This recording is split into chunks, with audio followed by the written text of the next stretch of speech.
It's 3 a.m. and if you're watching this, I think we can all agree that it's time for you to go to sleep. I'm Karina Shanerman. And I'm Daniel Rostis. On tonight's show, we're going to discuss our tips and tricks for you hardworking, always up, busy bees to finally shut your brains off and get some sleep. We're also going to try to figure out what it is that prevents people from getting a good night's sleep, despite the fact that practically everyone's tired all the time.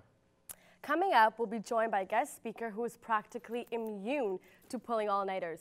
This has become her reality, but how long can she pull it off for before she'll be daydreaming? Plus, cell phones in bed. Are they keeping you up at night? I'll be looking to the statistics behind the power of tech to ruin your sleep cycles. And what's up with all the all-nighters and late-night happenings? Why is it that we always feel the need to stay up as late as we possibly can? So, Karina, nice pajamas. Thank you. Looking good, too. I have to ask you, why is it that you stay up all night? How do you spend your nights? Have you always been a night owl? Actually, no. I used to be very keen on getting my beauty sleep. I mean, it was crucial that I slept well every night. But as I got older, you know, with school, getting busier, with work, schoolwork, I just kind of look at sleep as something that's a waste of time. And I believe that's so wrong. And I think society does that in general. No one really gives sleep the credit that it deserves. I think it really affects us with our health and mostly with our aging. So I can totally feel you on the aging front. Like, I mean, look at the bags under my eyes. It's not a good thing. It's been a problem for me for a long time because I remember being in grade 5 and my parents got me my first like CD player and portable radio, and I'd stay up until midnight and listen to music every night, and that was when I was 10.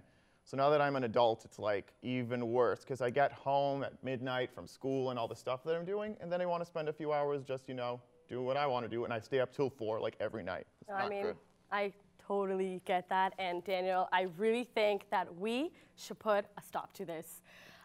Truly, like, there's just not enough awareness about this infamous issue, and we gotta do something about it. So we, the masterminds, are gonna show y'all how to figure it out.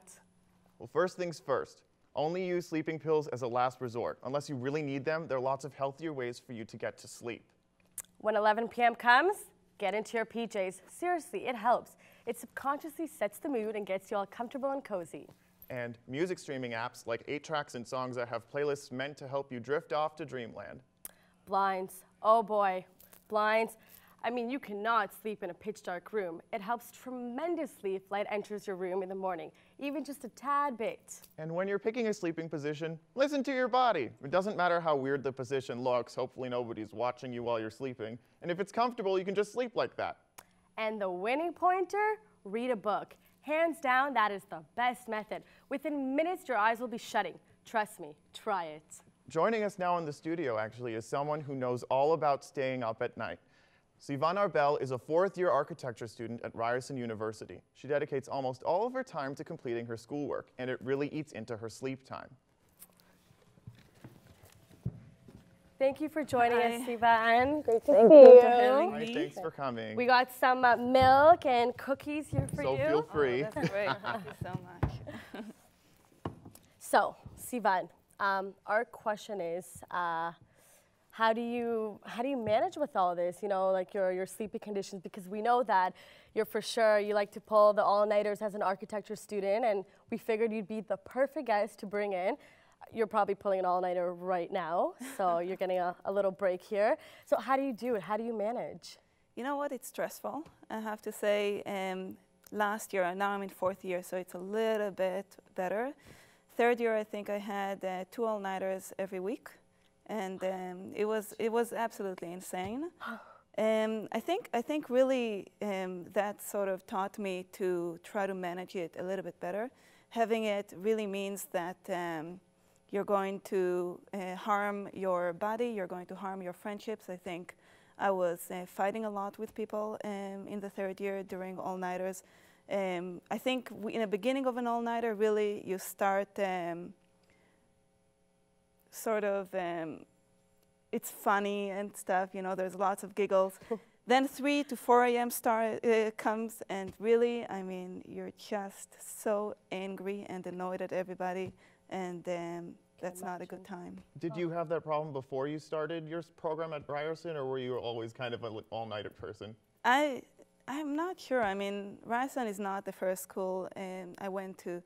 And I remember in college it was a little bit better. I was a little bit younger. I'm still young, but I was a little bit younger then. And I guess at that time it didn't feel as bad. I felt like I could really pull all-nighters, 2 at a time, 2 or 3 even. But now it's starting to hit me a little bit harder. I feel like it's taken a large toll on my life. So. Are you ever able to catch up on that sleep?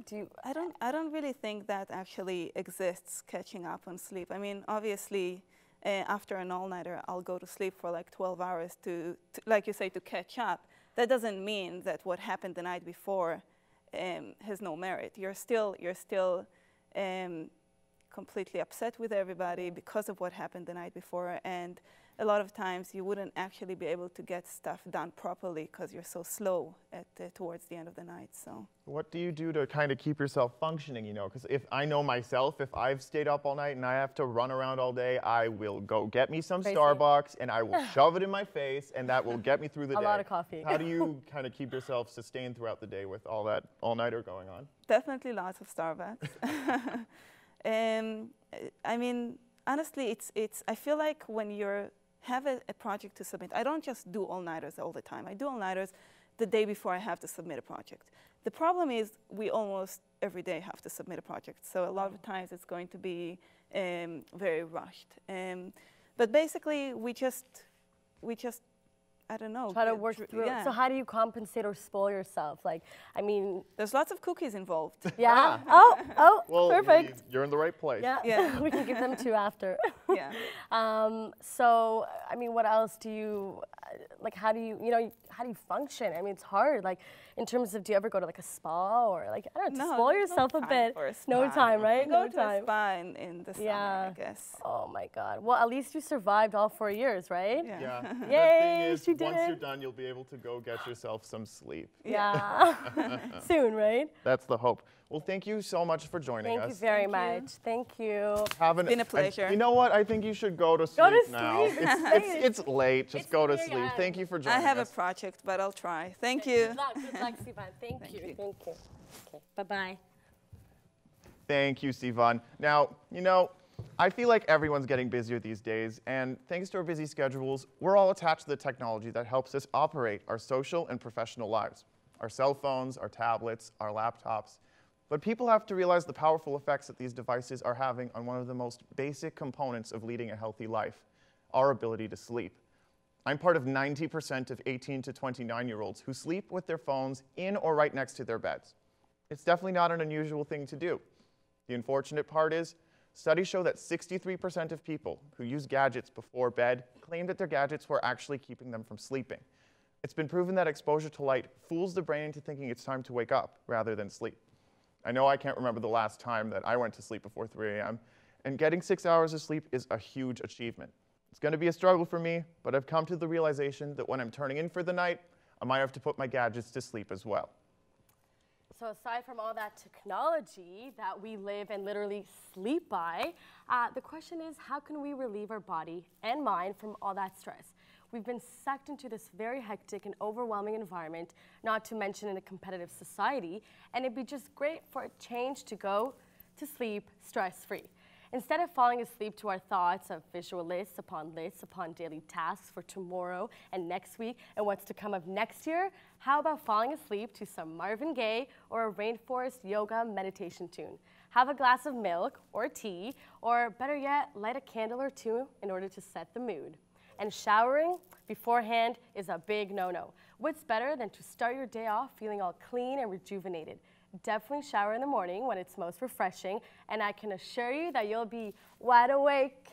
Okay, Karina, I think that's enough for now, thanks. It's 3 a.m., and I think it's about time that we practice what we preach. Do you have your blanket? I agree, and I do. It's right over here. Do you have your milk? I sure do.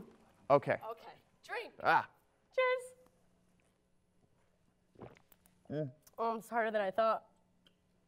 I thought I could drink it faster. Okay, yeah. Okay, right. Enough milk for Daniel. Well, I'm going to put on a sleep playlist on my phone.